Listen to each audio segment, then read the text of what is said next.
Hi, this is Cindy Browning. I'm doing the volunteer training for Grace House Akron. I am incorporating what I do in person and using that slide set to do this online. So please give me feedback at the end if it's not quite working. This will be divided up into 3 parts. The first part will be going over policies and procedures and your volunteer handbook, which is in the notebook that you should have picked up prior to doing the online training. We'll just touch briefly on infection control after that, and then a little bit into end-of-life care. This is just an overview, and no one's thinking you're going to be an expert after this, but we will look to doing more training and more specific on different subjects as we move forward. So thank you for being here, and thanks for taking the time to volunteer here at Grace House. So if we were in person, right, I'd be asking why you chose to volunteer with Grace House. I do want you to take a minute to think about that. When you come in, I will have you do a tour of the facility, and so you can meet staff. That is also something we do in person. I would also like to then show you where everything is and how you sign in and all of those kind of pieces that need to be done in person. So we'll need to schedule that individually, and you can let me know when. We can even do it when you're first volunteering before you get started. So again, thanks for being here. Background story, mission and vision. I'm sure some of you already know this or have been aware of us and how we kind of came to be, but I will touch on it briefly for those that haven't. Holly and I met, we were working at Summa Hospice, and during that time, we have saw people that were really living in pretty deplorable conditions or not having any permanent home, and they just didn't have the funds or a caregiver or anyone to help them through this transition. And it's a very lonely time and a very scary time to be dying without any support. Holly mentioned Malachi House up in Cleveland, and at that point I kind of agreed with that, and we kind of started this process of how can we do this? How can we help? And it was a long 8-year journey to get it open, from a variety of how we were going to do it, where we were going to do it, who was going to do it.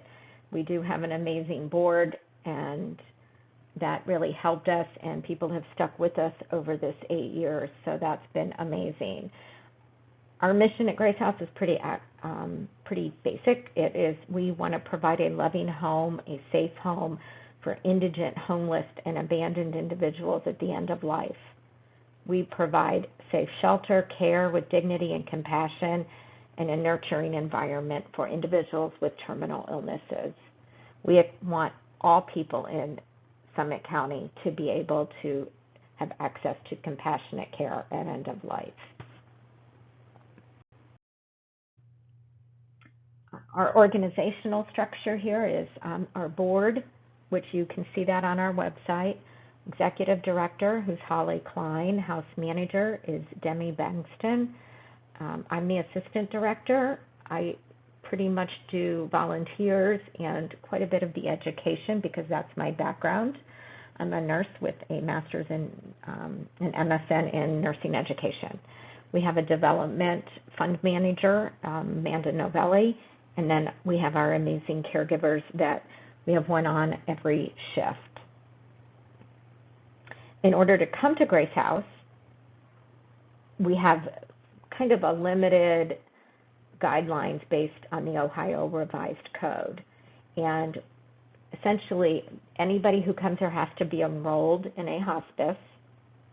They can't have a caregiver or an able caregiver, and they have to have limited resources. So they don't have the funds to hire private caregivers or go into a nursing home.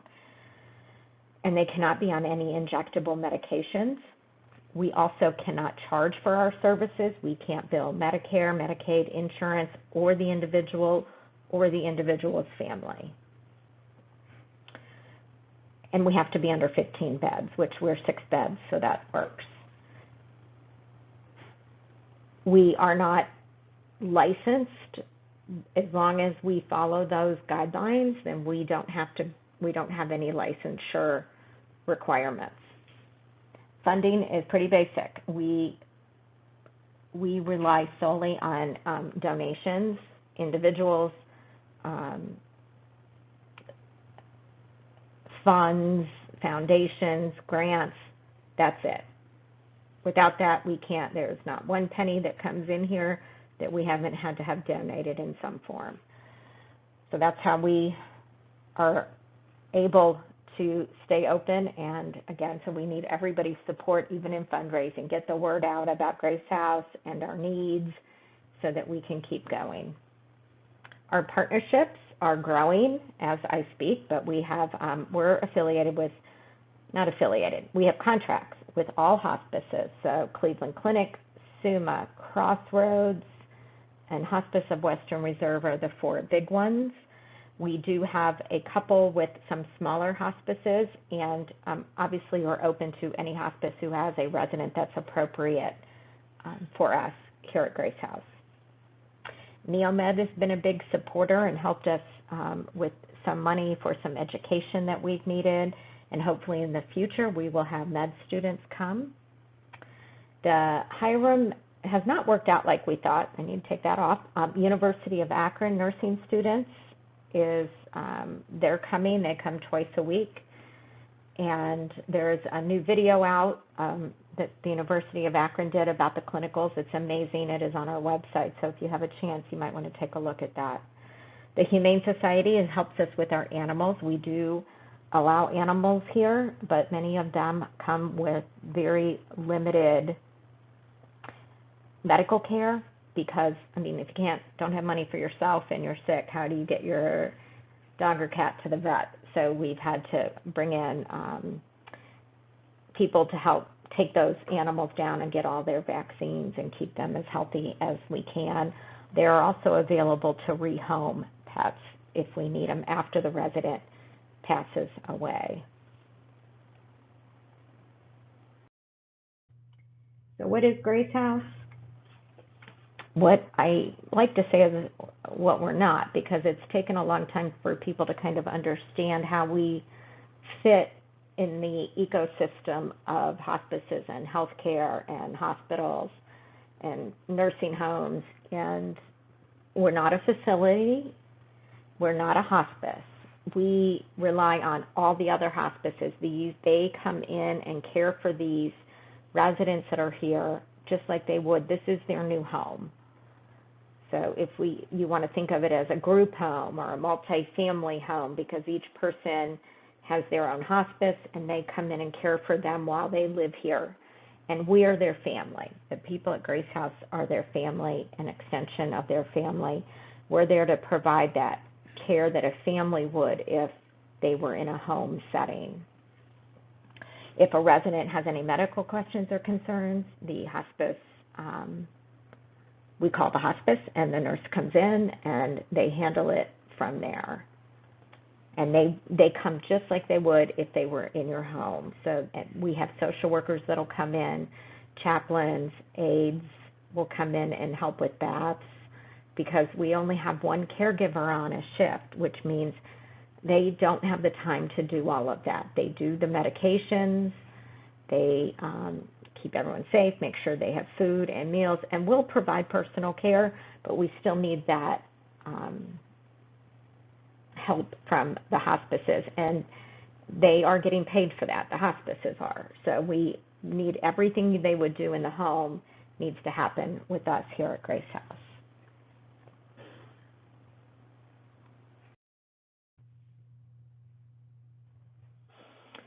So hospice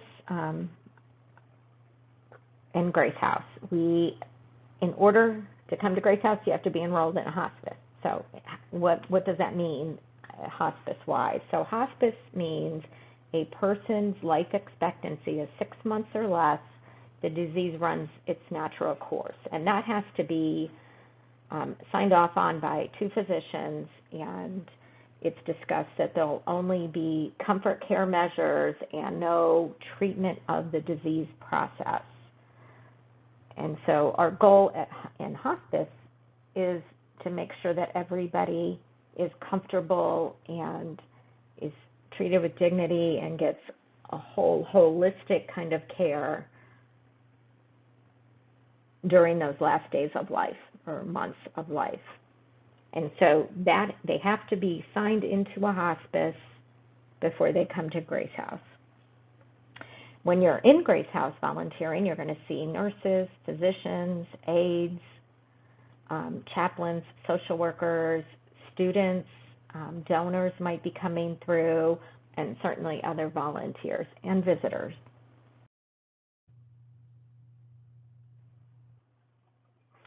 So our volunteer opportunities when you're here, we can't do it without you. We only have 1 person on a shift, which means it's super important for us to have the help in Grace House to make it work and run. We just don't have the funds.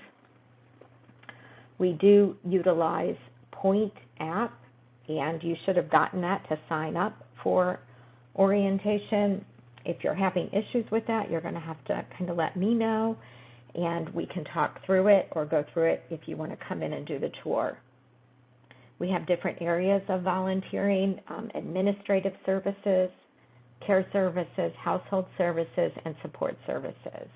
And this is, if you want to follow along in your handbook, there. So we'll start with administrative services. That's like the welcome desk, hostess. They come in and they sit in this welcome center when you walk in. So the outdoor door is unlocked, but the door, you have to be buzzed into the inner door, like in the welcome area. So we have somebody that sits there that can do that and help kind of greet families and visitors, and so that they know to sign in, answer the phone if needed, and maybe give out some brochures if somebody's just stopping in. I have had feedback that this can be kind of boring, but I will tell you, it may be boring, but it's incredibly important to our mission because we only have 1 person on, and if they're caring for residents, they can't be there when somebody comes to the door. So it really is important to have that person sitting there and helping with that. Clerical assistant, data entry, filing, record keeping, mailings. A lot of this can be sometimes done along with the welcome desk if people are willing, and give them some stuff to do while they're sitting there.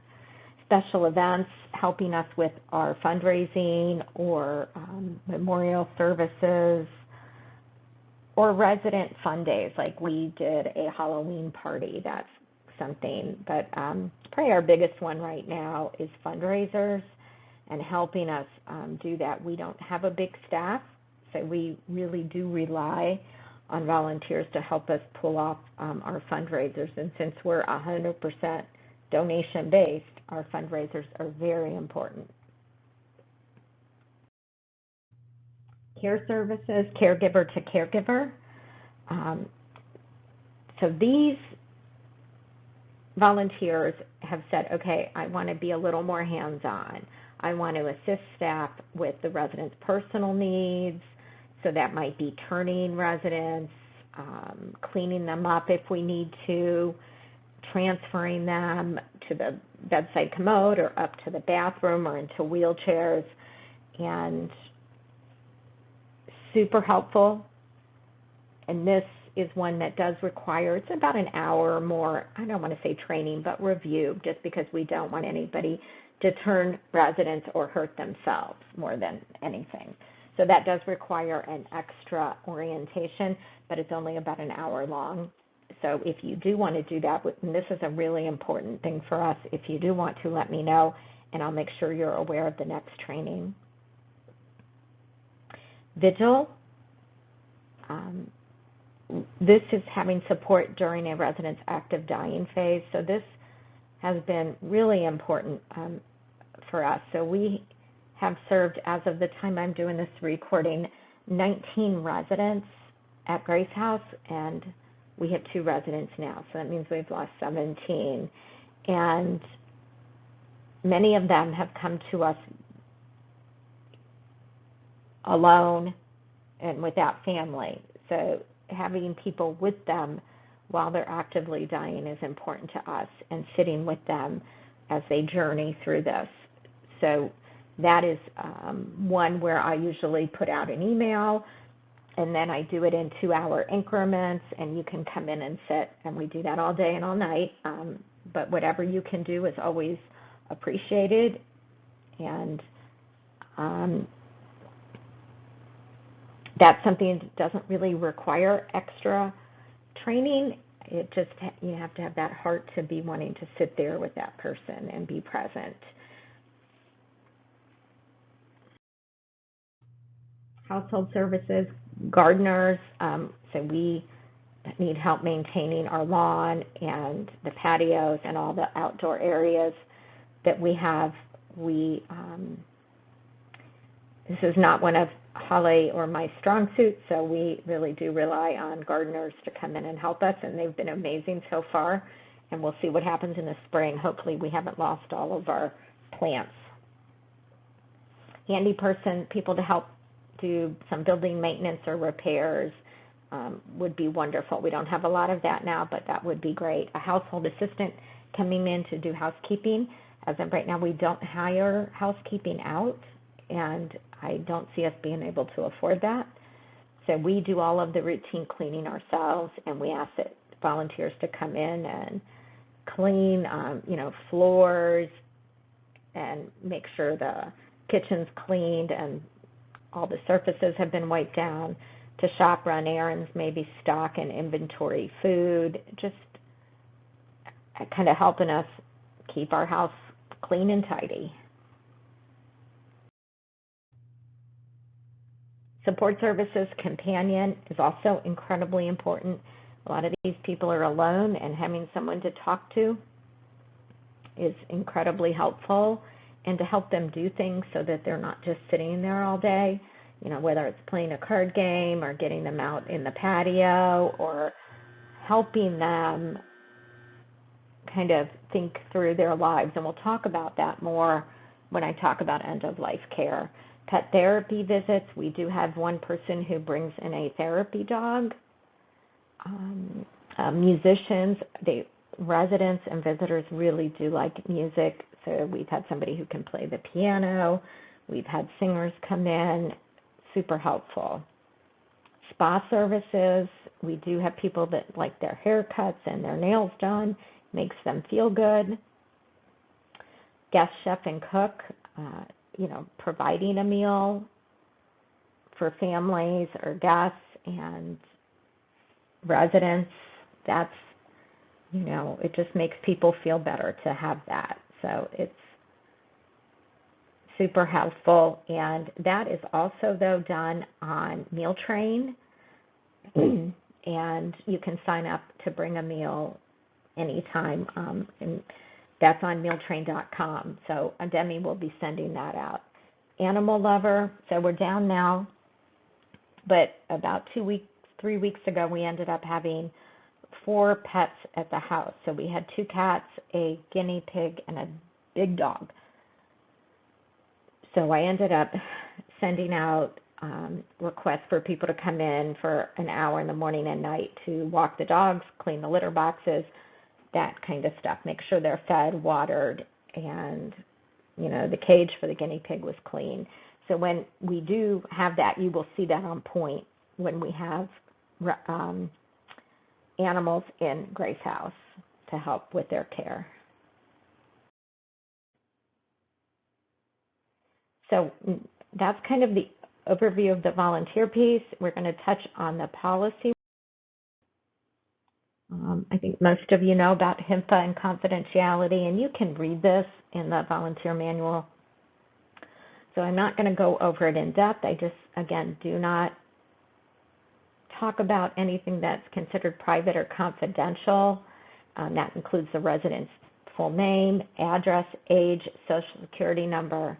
Those are considered private information, and we don't want that shared outside of Grace House so that nothing happens. All documents should remain at Grace House. Ethics, conduct, resident emergencies, handling complaints and concerns, anti-bullying, reporting abuse and neglect. Again, I want you to take a minute and look at that. It's important to us.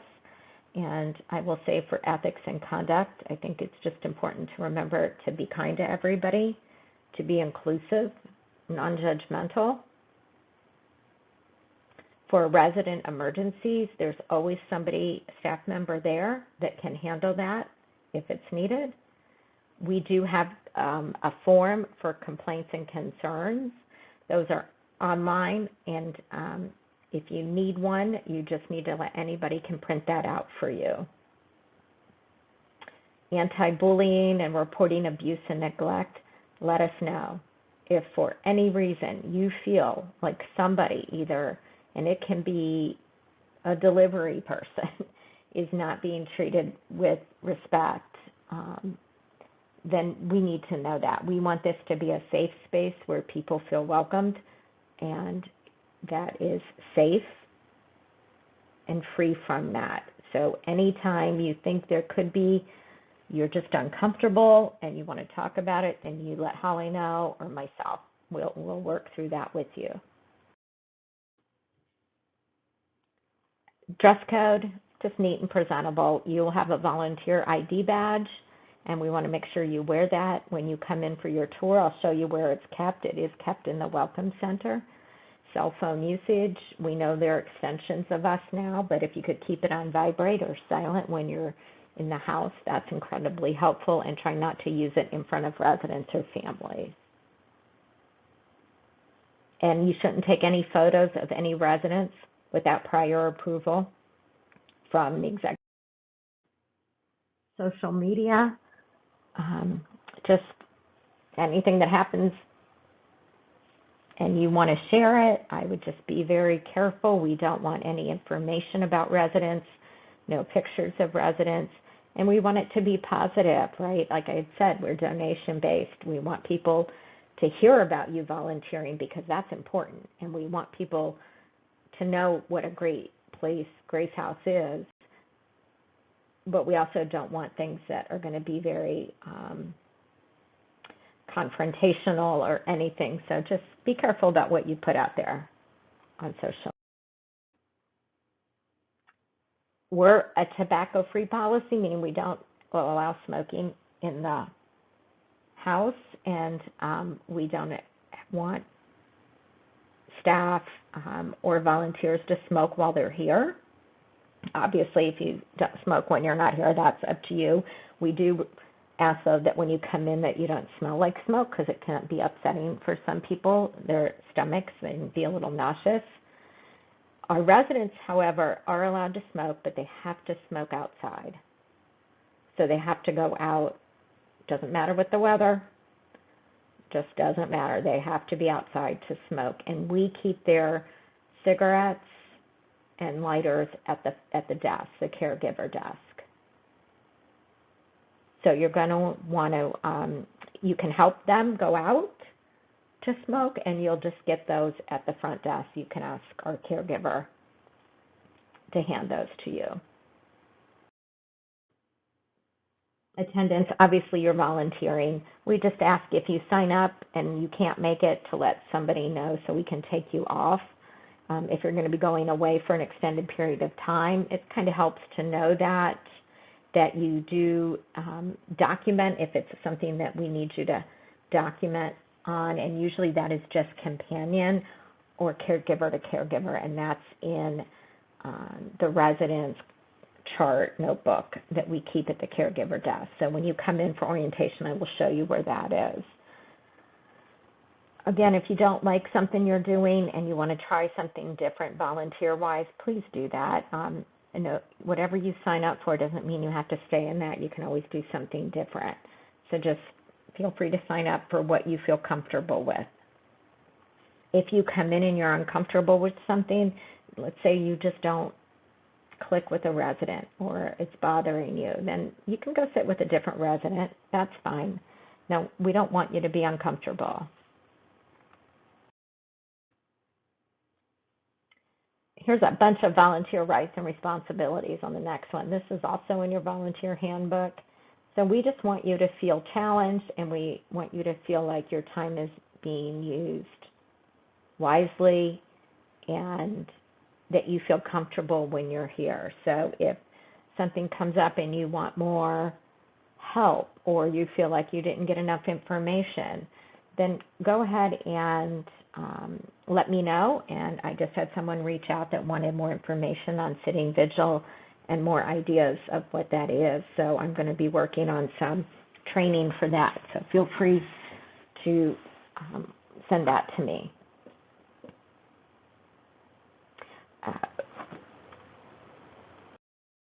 Responsibilities that you sign in and out. That way we can keep track. We do keep track of volunteer hours for grants and foundations that can help us show that we really are utilizing people in the community and we're not wasting their money. So making sure, again, you sign in and out, wear your ID badge, and just responsibility to let us know if you feel like we need to do something different. We say here at Grace House that we're so new, brand new, and there are things we've changed already and things we will continue to change as we realize maybe what we thought was going to work at the beginning isn't working as it played out in reality. So we're always up for looking at new ways to do things.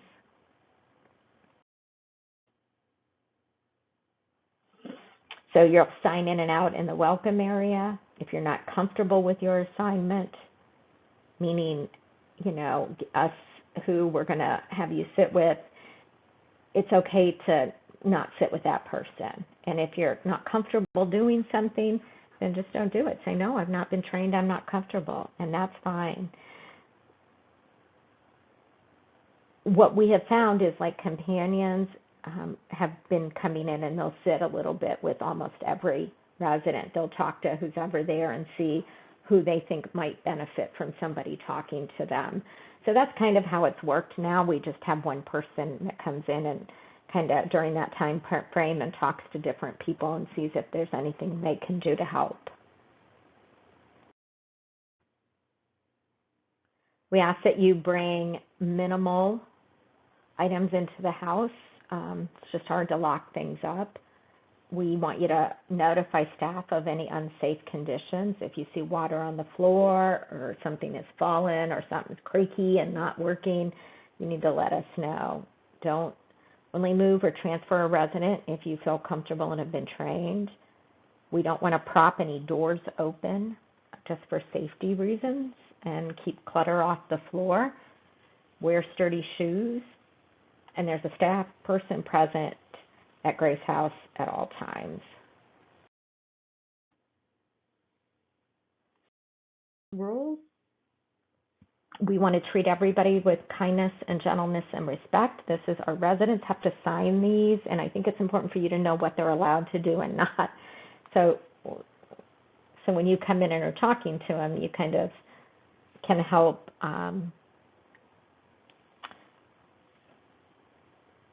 I'm trying to think of the right word. You can help them understand that they can do things or what they can't do. We take hand washing very seriously. We really don't want people in the kitchen that are not washing their hands. Residents are allowed to come in and get their food. They are allowed to have their own food. They're allowed to make coffee. They can do that stuff. We're just asking that they do hand washing. Dinner is served at 6. We need to change all of this. We kind of serve dinner whenever they want it. We start asking what they want about 5. We'd let them know what's on the menu. And although we would love to have them come out, they're not really doing that. They're staying more in their dining in their rooms. But we are going to work on that and try to get people out for mealtime down the road. It just seems how it's played out. And again, like I said, we're fluid and trying to figure things out as we go. We ask that they not yell and keep quiet voices, keep the TVs at a reasonable sound level, and then keeping their rooms as clean as possible. When they're able to do it, We will go in and clean up. It's just we want to respect their space, and that's their home, and we're not just going to walk in and clean everything up unless they're bedbound and need us to do that. They are not supposed to ask staff or other residents or volunteers for money for cigarettes or alcohol. If they're in need, they are supposed to just go to Holly, and we have funds that we can use for that.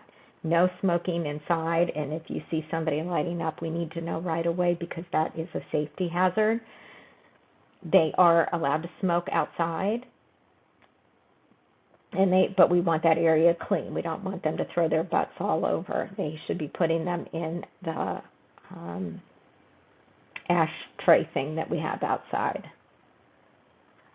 If planning to leave, and they are allowed to leave, they can just let staff know so we know and what time they're going to be back just for safety reasons. That's it. But they can go to lunch. They can go home for a day if they have a home. But, I mean, that kind of thing. They can go see family. They aren't locked in. We ask that personal care, and if they're going to use the bathroom, that they do that in their bedroom, not in the one that's used for everybody out in the lobby. We lock the doors at 8, and of course hospices will still come in, family can still visit, but we keep that outside door locked. Drinking is allowed in moderation, but we keep all the alcohol locked back in the pantry, and it gets set like they can have, we talk to them at the beginning, and okay, so we come up with a plan. They can have, an example is we had somebody who could have 1 to 3 beers daily, and we put that on the thing, and the caregiver would go get it. We have it keys and would give them a beer and mark it off. That way we don't run the risk of other people getting it or too much. So, and we've not had a problem so far with that policy. We just ask that they use their call light, and residents are allowed to have people bring stuff from home so that they feel more at home here at Grace House.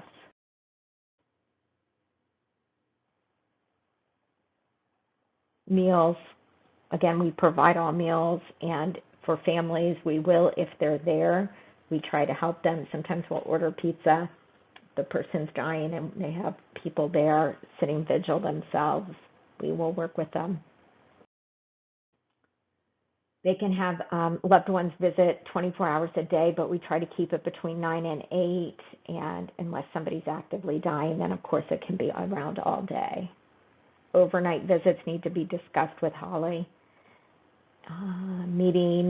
Visitors can get tired, so they may not want to see you if you come in to volunteer. It just depends. And that all visitors do need to sign in.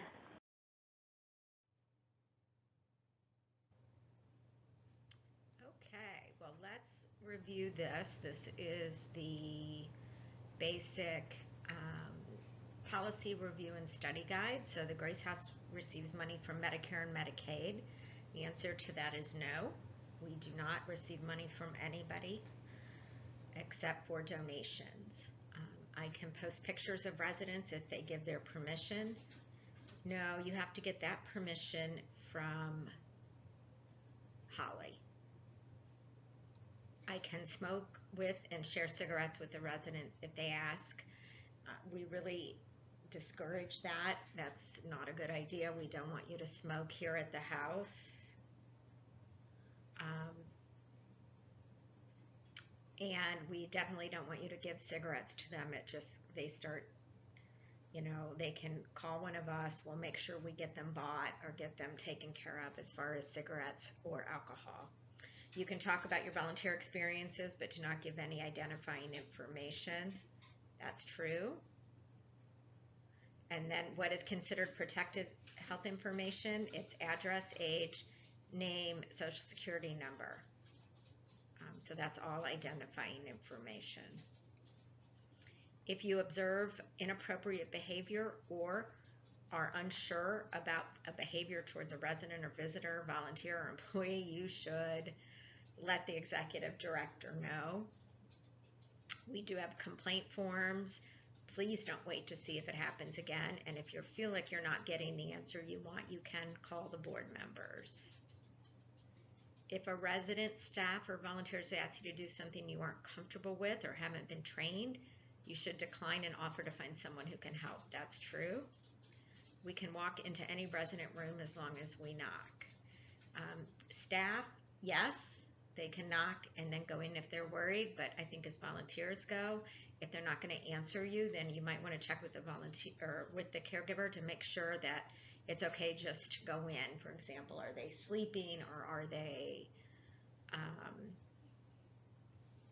maybe you're worried about them for some reason. So check with the caregiver to see if you can just walk in. A resident is bedbound and wants to smoke. They can do this in their room with supervision. That is no, they cannot. The doors are locked at 8 p.m. That's true. And then you can, I think you can still submit that. If not, it's a matter of just being able to kind of go through it and kind of review what we had talked about. In live, we talk a little bit more in depth about things, so please write down questions and you can email those to me or call me and we can talk about them if something doesn't sound right or you want more detail on certain aspects of Grace House and funding or whatever rules. Just let me know. So infection control. This isn't going to take long. I've really narrowed this down to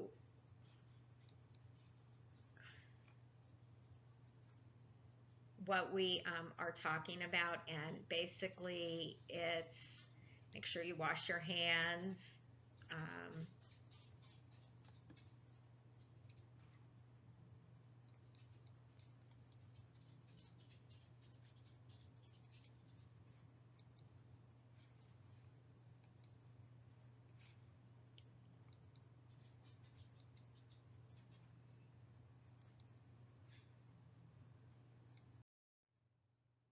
We're going into our second part, which is infection control, and this will be brief and just to touch on certain aspects of what I think might be important to you to keep you safe and keep our residents safe as we move forward.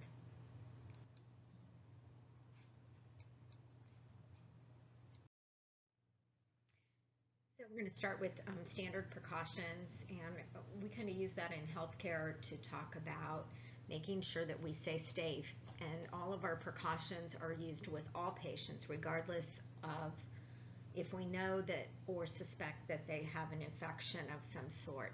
And I think that's important because it's usually not the people you know that have an illness that are the issue, because you know to be careful. It's the people you don't. So these are things that keep you safe regardless of if you know someone has it or not.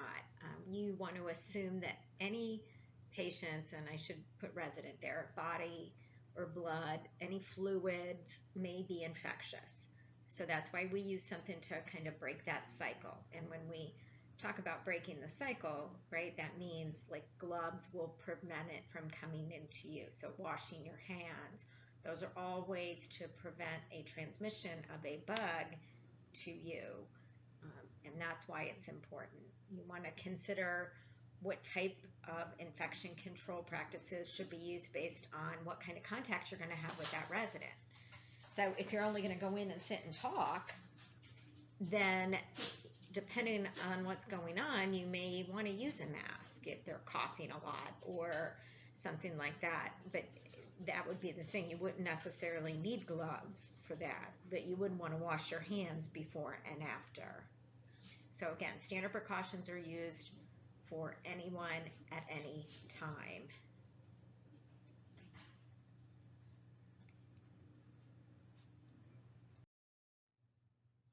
So one of the biggest things that we're looking at always is hand washing. COVID's done anything, it's made us more aware of infection control.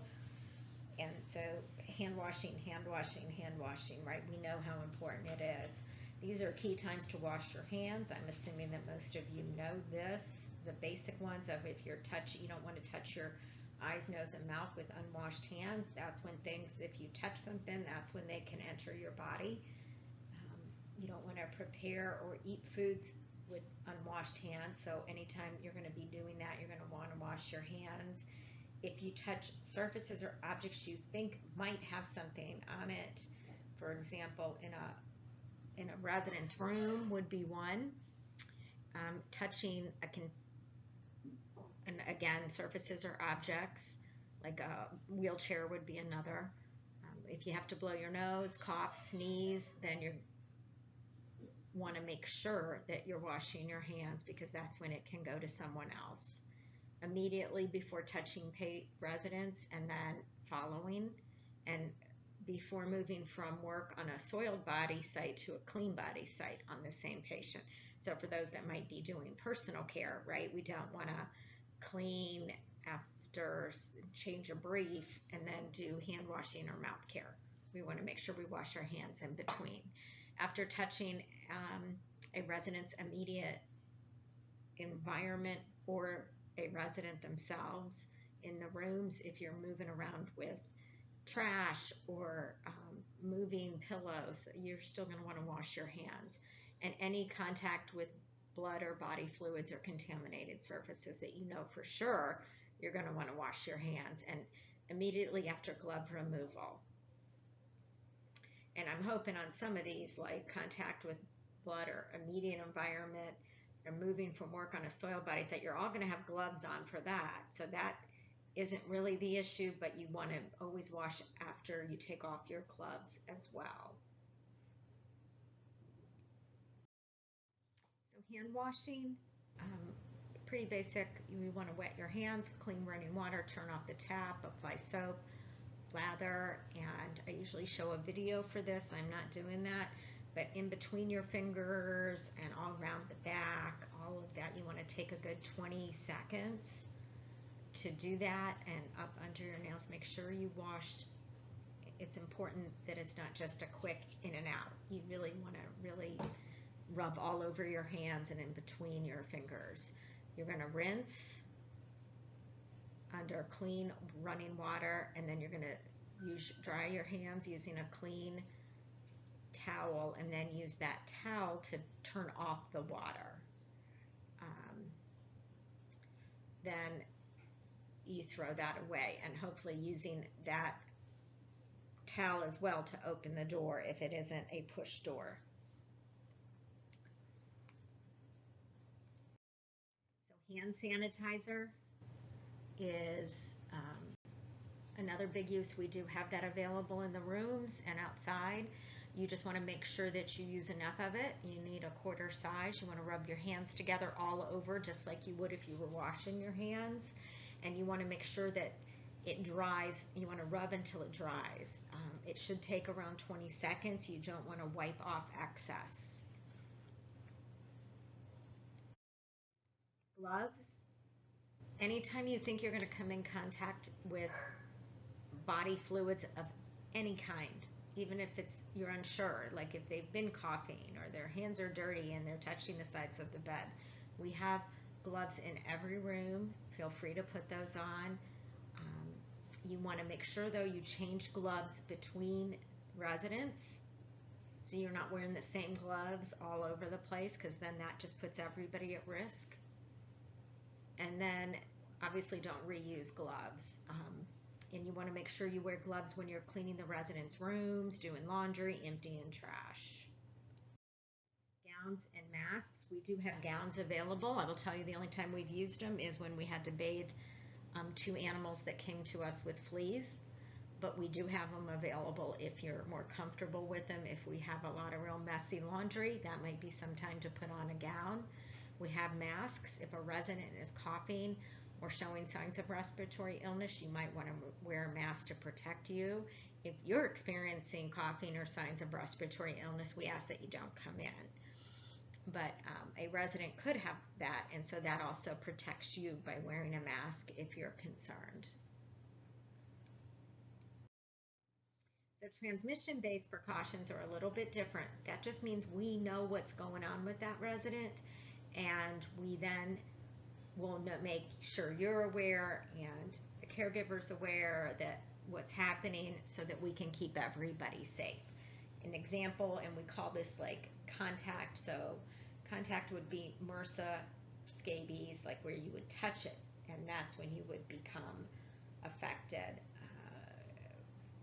We had shingles one time, so that would have been something that you'd be aware of if you were coming in. So that would be, the use would be gloves and hand washing. Droplets are a little different, so that's COVID. That's our big one, right? Pneumonia, the flu, that's where masks really help, eye protection, and hand washing and gloves. So you know, we'll know if someone's COVID positive or flu positive. So if somebody's coughing though, again, throw a mask on. We have them available, feel free to use them. Airborne, we're not gonna see unless it's something we don't know about, but if we know about it, we won't have it at Grace House because we don't have the facilities for that. Cleaning, we have a cleaning schedule with provided cleaning solutions. That list I will show you when you come in for your tour if you're going to be doing housekeeping.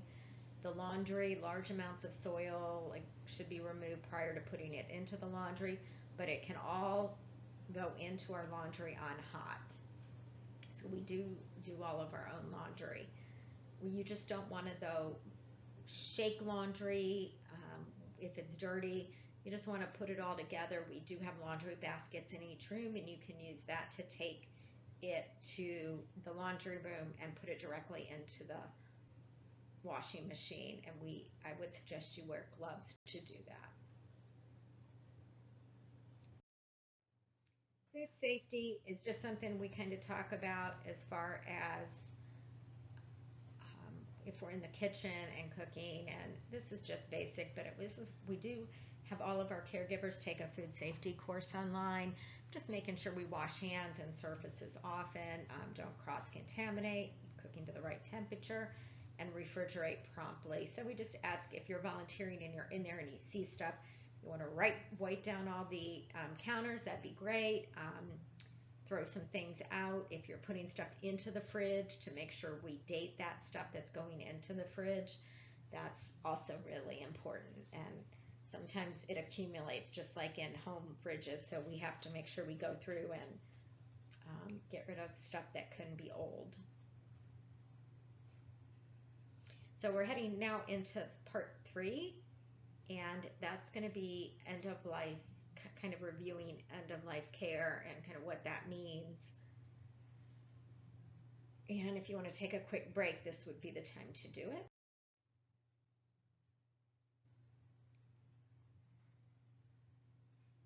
So end of life care.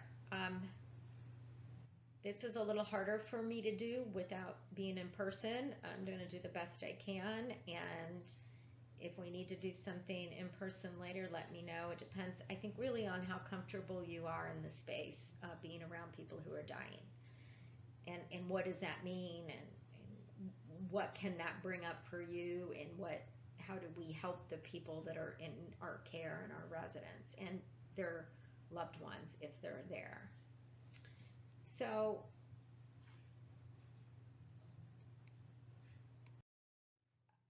I talk about our residents and all of these things you see on the screen are what we've already dealt with here at Grace House. And I made all these little vignettes when I started training volunteers early in the summer before we opened. And it's so funny because we've had residents that fit every one of them. And we've had people that are homeless, living in trucks, people housing insecure, alone with nobody.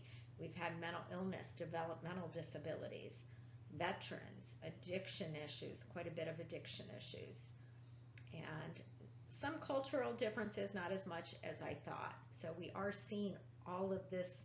These aren't the peaceful butterfly and kind of roses things that you see. These people can be very challenging, and you just have to go in with it with a different kind of thought than if you've ever done other hospice work at other places. We're pretty focused on this population. For those of you that haven't done volunteering at hospice, or kind of having to go in and meet a resident or a patient for the first time, I always, to try to help ease that, we kind of put some things in to help you with that. So being responsible for the energy you bring, you want to feel calm, confident, and open to what's happening, and mindful, being present for them. In hospice, we talk about when we would go to see patients, we would stand in front of the door and you'd have to let all of that stuff go that was in your head, something about the kids or whatever, and be mindful and present for that patient. And that's how we feel about with our residents. We need to be available to them, and if we're thinking about other things, we can't be. And expectations, keeping our expectations of what they're going to want to say and do. Sometimes we come in and want to be, we're going to volunteer and we're going to talk to them, and sometimes they don't want to talk to you. A lot of times they don't. They want to get to know you before they start talking to you. A lot of them come to us with a lot of trauma and a lot of very difficult backgrounds and trust issues. So it's not all perfect, but we do want to be there for them. We always knock, enter their field of vision, smile, treat them with respect. Many of these residents that we have here haven't had a lot of that, so making them feel valued and that we care about them as a human. Kneel, sit down next to the resident so that they can see your face when you're talking. Point out something positive, something to develop rapport with them. Wow, I really like the view. You get to see the courtyard. What do you like about the courtyard? Do you have birds? You see the birds. A picture, who's in the picture? Those kinds of things can help start conversations. Asking them, how are you holding up? Where'd you grow up? And that's good. You can answer questions, just don't guess. If you don't know the answer, then find one of us and see if we can help. When you're sitting with people, I always talk about basic needs must be met. So if you're looking at Maslow's hierarchy of needs, right? If somebody's in pain or hungry or thirsty, they don't want to talk to you about their life. They're thinking, why don't they leave so I can get something to drink? So if you feel like they're distracted, it's okay to ask, are you in any pain?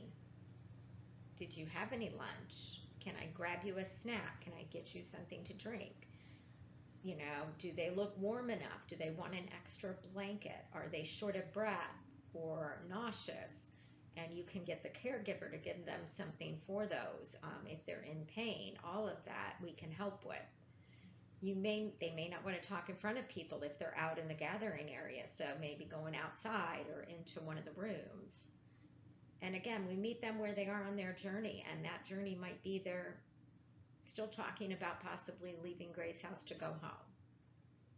And that's okay. That's what they're continuing to think about, and we need to be okay with that. Trust takes time, and it's built over time spent together. So usually if you say you're going to be back, try to be back on that day, or we can let them know if something happened and you can't.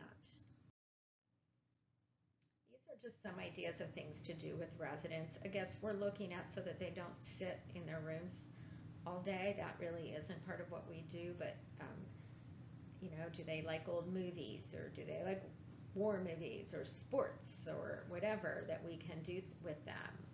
That's a certain kind of music that they like to listen to. Taking a walk, even if they're in a wheelchair, just getting outside a little bit. Read to them, make phone calls if they want to talk to someone. Pray with them if they request. Sometimes drawing is helpful, anything like that.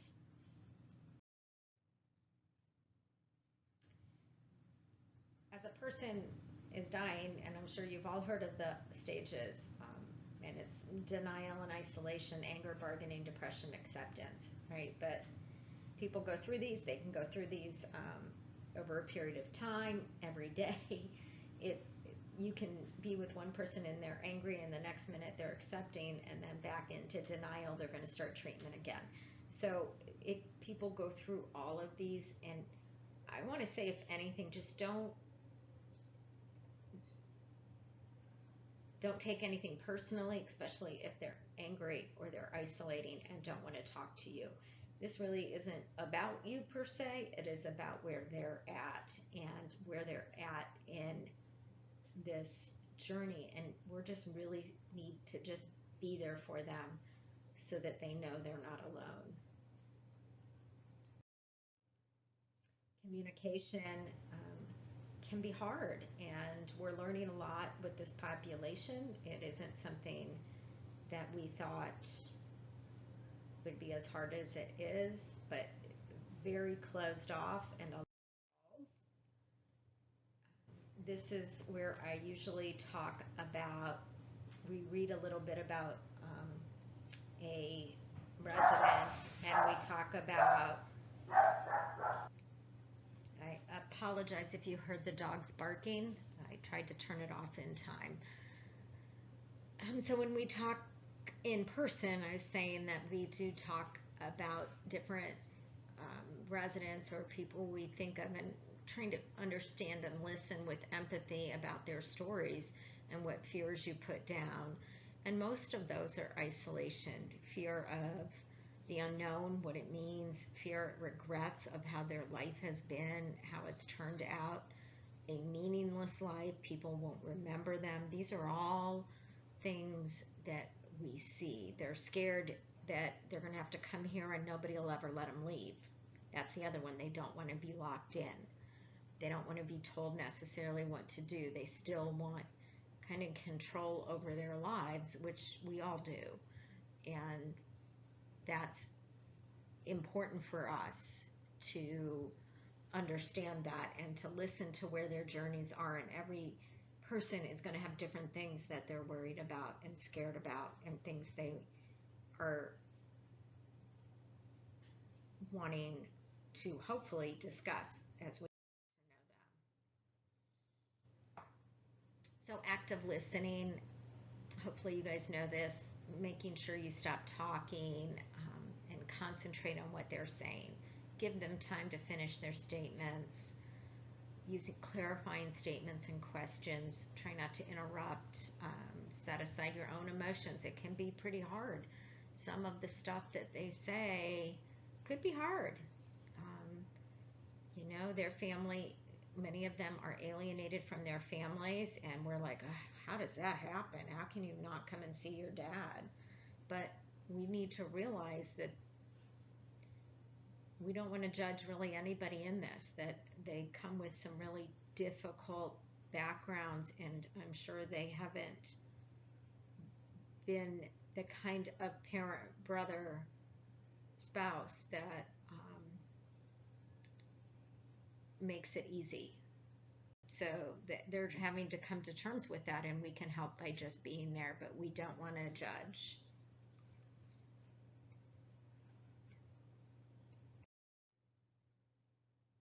So we don't want to shut people up. Sometimes we have a tendency to say things that kind of come to our head because it makes us feel better. And that's easy to do, and I think that we all do it a lot of times, especially if we're in a hurry. So just realizing that and taking a step back is important. I can help you, tell me about it. Well, we can't always help them, but we can say, tell me about it. It's just being careful not to try to always fix everything, that they do want to just sometimes talk. Don't say don't worry, because they're worrying. That's really not helpful. I will say that I have a tendency, if I'm in a hurry, to say this, even at Grace House. And so I usually follow that up with, okay, I know you're going to worry. You're worrying right now. So let's talk about it. Because it sometimes it does come out. You're angry because, don't assume or interpret. Don't respond to what they're saying before they have a chance to really express it fully. And use cliches, everything will be all right. Well, we don't know that. We had one resident who was able to reconnect with family with here. We had another resident who called his daughter, and the daughter refused to talk to him. So sometimes it works, sometimes it doesn't. It's going to be what it's going to be.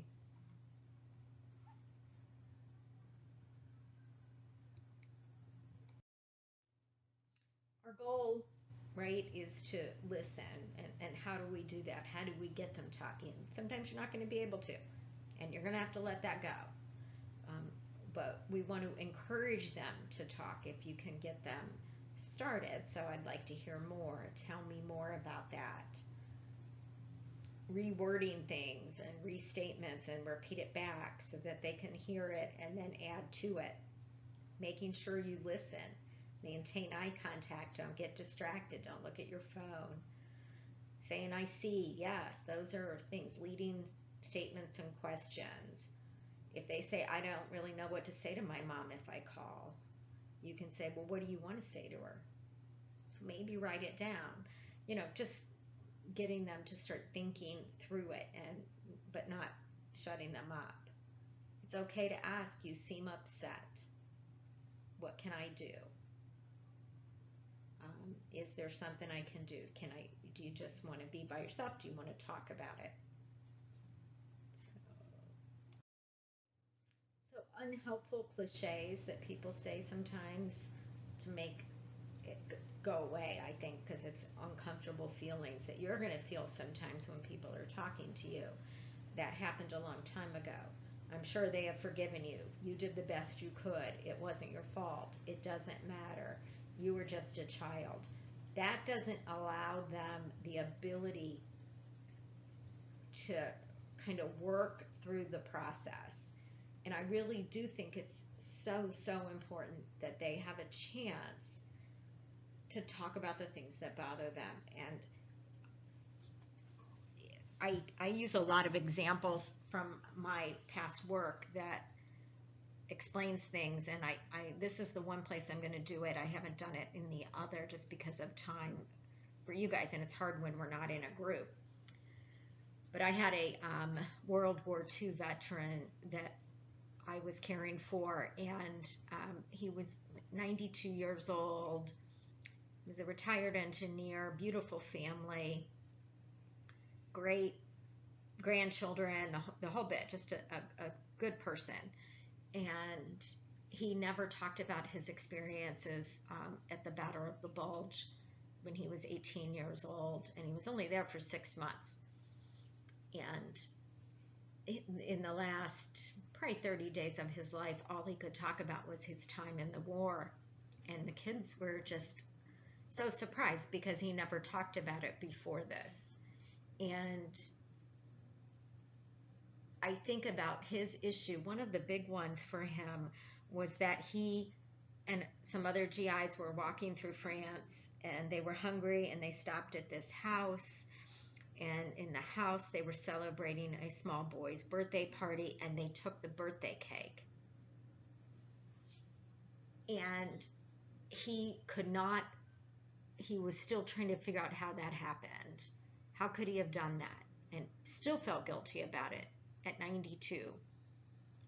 And when you think about these cliches, right? It happened a long time ago. I'm sure they've forgiven you. You did the best you could. It wasn't your fault. It doesn't matter. You were just a child. Kind of all of those can relate to that, but that doesn't take away his pain and his worry and him talking about it and getting through that. Those are the pieces that we are there for, to allow them to work through it. I will say veterans have a whole nother issue that they talk about. We call it moral injury, and that is one that we do have some more training on if you're interested. So some more sensitive responses if you're talking to people and they're talking to you and you start to get uncomfortable. Sometimes it's just nice to know. I know about grief, but I don't know about your grief and what you've gone through. Can you tell me about it? I can see you have a lot of love in your heart for your kids. I wish I had something profound to tell you, but I don't, because sometimes we just don't have the words, and they don't have the words. So it's just a matter of being there and getting them through those feelings. I can imagine that you feel frustrated. I'm not sure how I can help you, but I'm willing to listen. Is there anything I can do for you to make things easier? Tell me about it. How can I help? So that piece was part of communication. And again, brief overview, just kind of giving you an idea when you're working with people. And the differences, I mean, our population of residents is different. They've led some very different lives and backgrounds, and a little harder to communicate with. So when we talk about approaching death, right, we want to you to understand that it's a journey, and some people are going to come in and we're going to see them, as we call it, decline over time, or it can be a rapid decline. And so what are we going to be seeing through that? That's what we're talking about here. So we have emotional changes of approaching death, right? Decreased socialization. People stop wanting to be around as many people as they did before. They kind of turn inward and are looking at their lives and thinking about that. So some withdraw. They can see visions, speaking with people that aren't visible to you. Restlessness, repetitive tasks, unusual communication, out of character, saying things that you're like, whoa, where'd that come from? Giving permission, saying goodbye. Those are all important things as we see somebody moving through that space of dying. So spiritual care, I think it's one of the biggest things that we here do in hospice, and what we're looking at is that holistic approach. And I think the majority, I mean, the physical stuff is so important, right? Because it allows them to work on the spiritual stuff to help with a more peaceful ending. And that's what we try to do here. That's what that communication is. Spiritual care is an important approach, a holistic approach for providing for the needs of people that are dying. So it's not morality, it isn't psychology, and it's not religion. What is it? It's that stuff that can't be proven. Faith, hope, loyalty, love. That what makes every individual unique. And who am I once everything's stripped away? That's that spiritual side.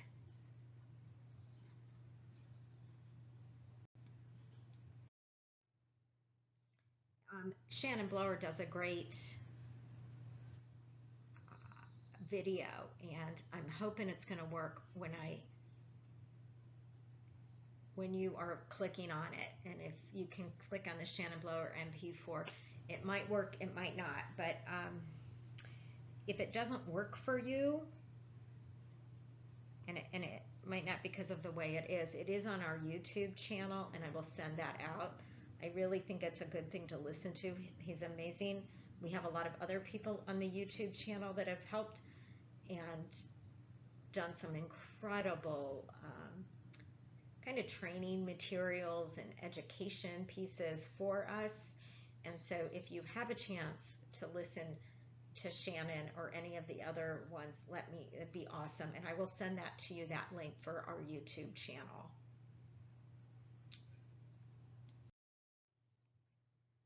So spiritual care,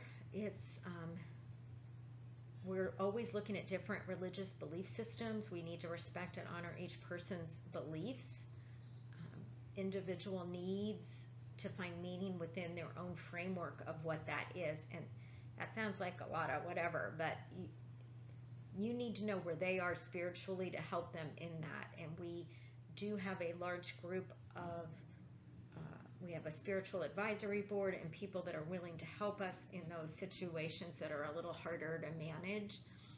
We have found that the majority of people that have come in do not have a strong religious background, but so spiritually it's been a little different to define. It really is more of just talking and thinking about their lives and their feelings, and that's not been easy. A lot of these people are very closed off and don't want to talk. But that's kind of what we're trying to do, is to help them have a smoother, more peaceful transition. Life review's huge. It can be verbal, written, video, active listening, really trying to get them to talk. And I again have to say it's just not happening as much as we had hoped. The people that we're seeing are very, very closed off. And then just always remember, different cultures view the dying process differently. So what you think might be weird or not within your ideas of what's okay or normal, that doesn't mean it could be just where they're coming from. So we just don't want to be obviously judgmental if you don't understand their religion. We on the YouTube channel have more information on that. We have Catholicism, people without a religion, people, I think we have Hindu, Jewish, Protestant, so look on that YouTube channel if there's something that you're interested in and want to talk about. Spiritual pain. We look at spiritual pain quite a bit because there are times when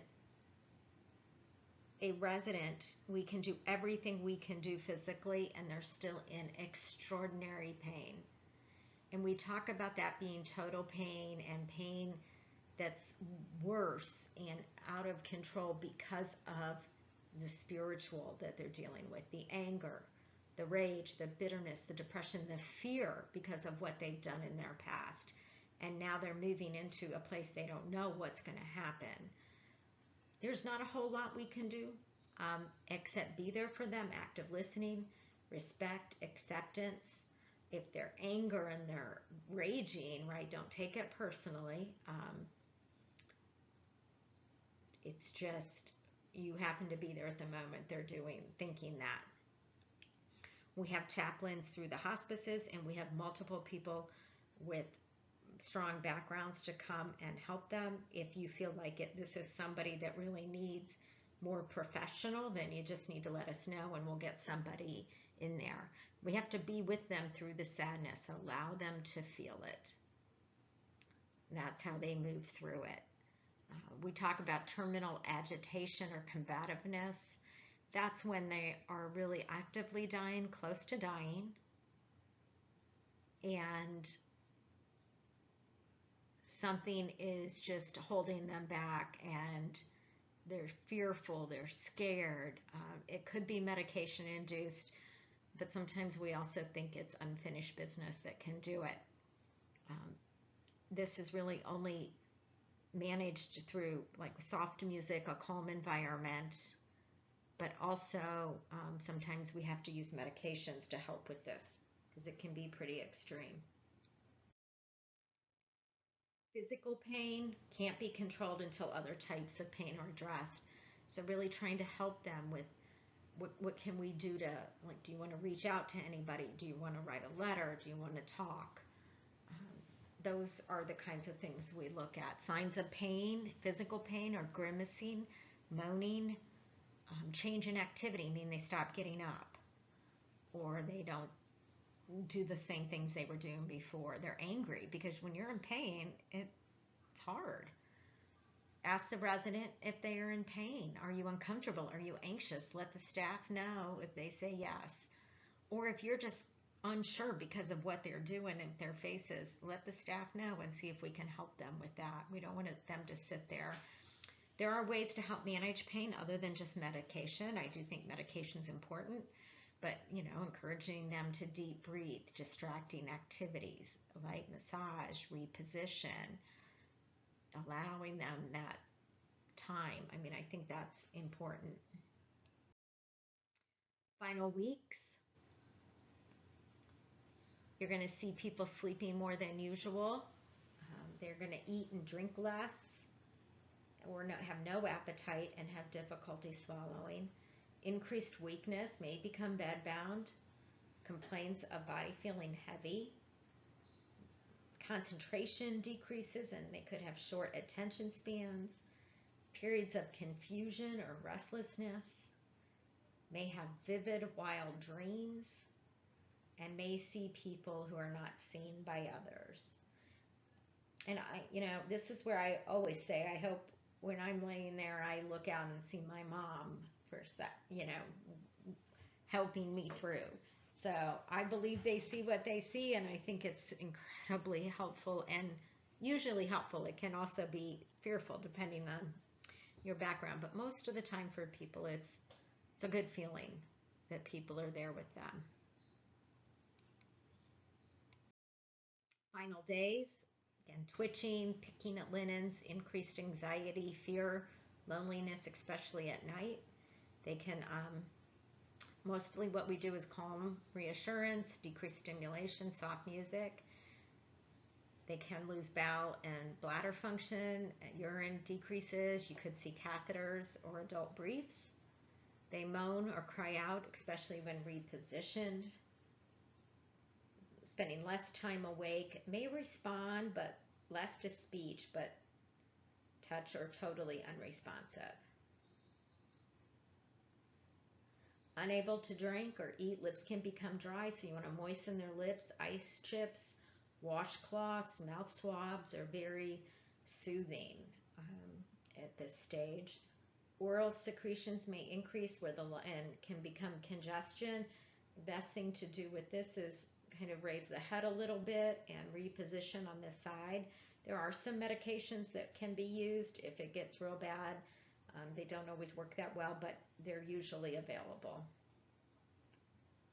Decrease in voice quality. It's hard to hear them when they try to speak, and they could have their vision isn't as good. Soft light in the room. Announce when you approach so we don't startle. And those are kind of the big things you're going to see, especially if you're sitting vigil. This is what you're going to see.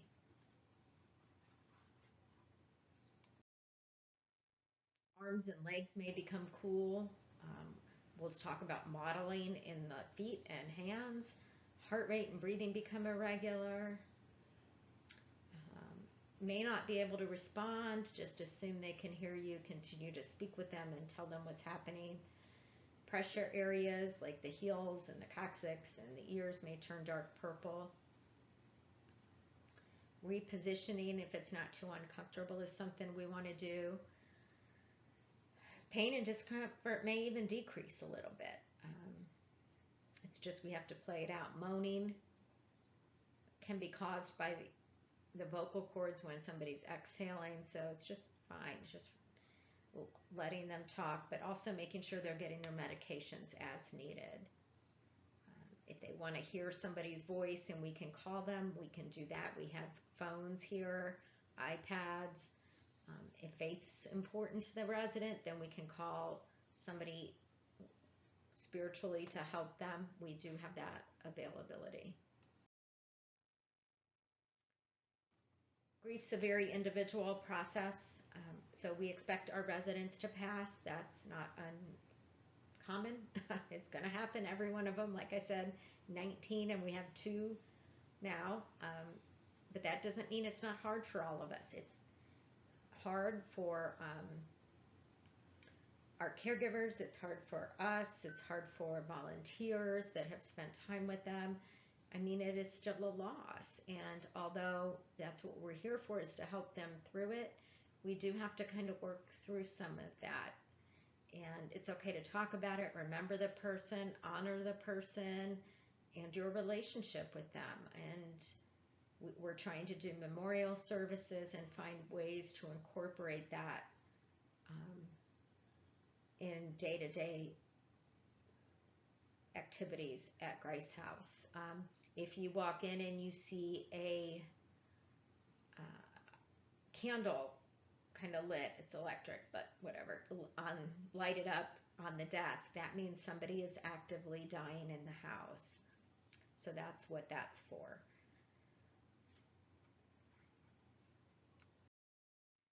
Boundaries, they help us provide safe care, and it's a therapeutic relationship between the volunteer and the resident.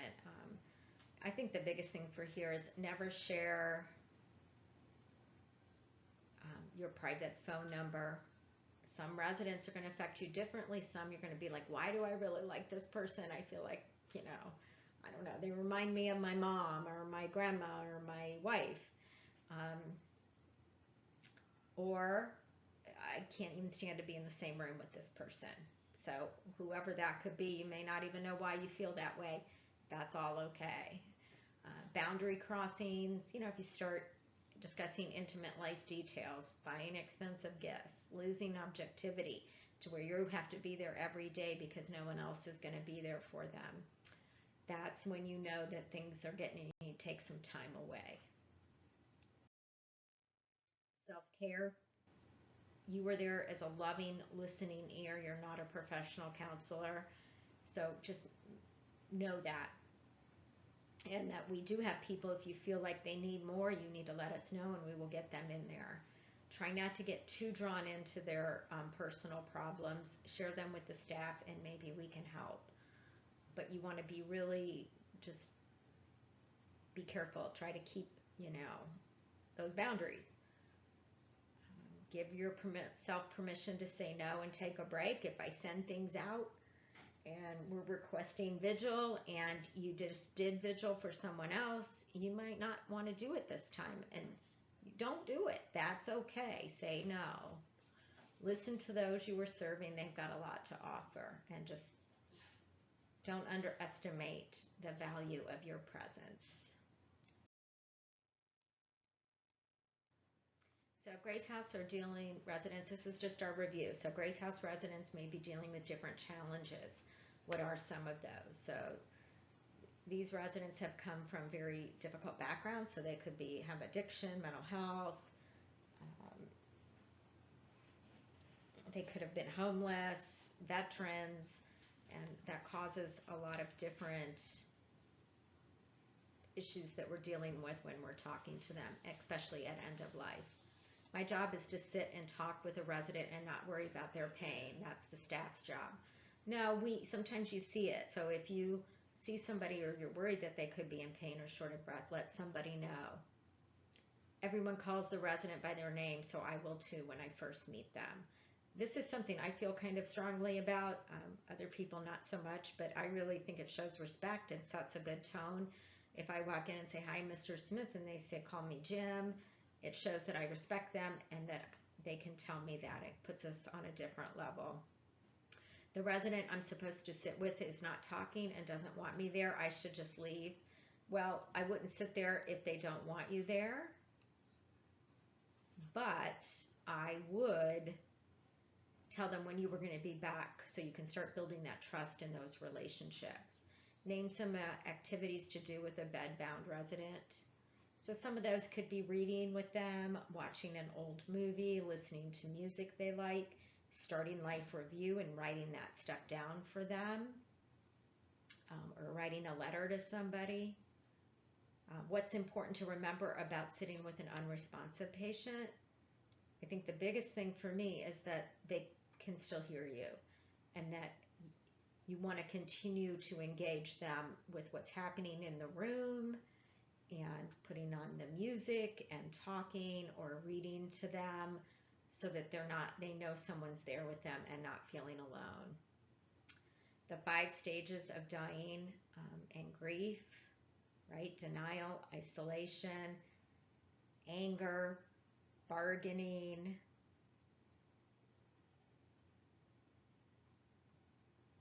acceptance. Those are what we're looking at. So what is the common thread through all of the stages? And I didn't talk much about this, but it's hope. That, you can't necessarily hope for maybe a dramatic cure, but that it can be a hope for I'm going to have a day free of pain, or I'm going to get to see my cousin tomorrow or my brother. So that's it. Or I get to have a really good meal tomorrow night. Any of those can be hope for how can we make their last days better and brighter. Some common fears residents may have about dying, being alone, the unknown,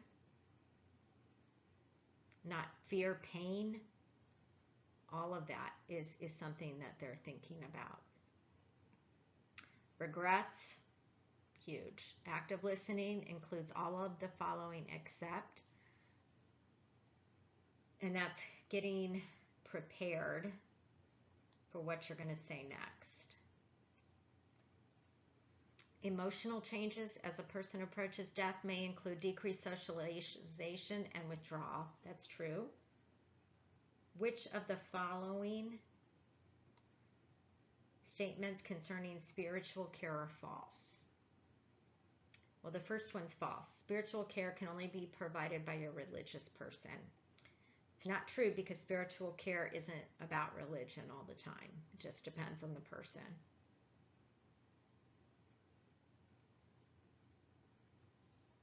Spiritual care is not needed if a resident doesn't believe in God. No, spirituality is very different than that, and we still want to take care of that person's spiritual needs, even if they don't believe in God. And then, obviously, the last one's true.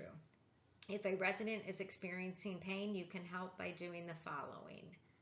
We can encourage deep breathing. We can do light massage, distract, let a staff member know, reposition, all of those. 14, which of the following is considered a boundary crossing? Sharing your private phone number is something you don't want to do. If you begin to feel overwhelmed with a resident's personal problems, you should discuss with the volunteer coordinator. That's true, or discuss with with Holly, Demi, or myself. It is important to give yourself permission to say no and take a break to deal with your own grief. Yeah, that's true. Which of the following statements about volunteering at Grace House are true? You want to listen to those? Yes. Being present. Never underestimate the value of your presence. And your input is crucial for Grace House to develop and maintain a strong volunteer program. All of the above. So that's a brief synopsis, and I think I looked at it. I'm not sure how long this will take you to go through it. I will say that in person is much longer, but we do get a lot out of it as people ask questions and talk, and you get a little better idea of Grace House. So if you feel like you have questions that you want to sit down and talk about a little bit more, whether it's about funding or how we're set up, anything like that, please give me a call. We can arrange a time to talk via phone or Zoom, or if you want to come in, you can sign up once you've completed this and you turn in all the paperwork it's in the folder that you picked up. Then you can go ahead and start signing up for volunteer shifts, and if you let me know, I can be there so that I can give you a tour and kind of show you around and the ins and outs of what you're going to be doing. So I look forward to seeing you in person, and thank you so much. And again, any feedback will be appreciated.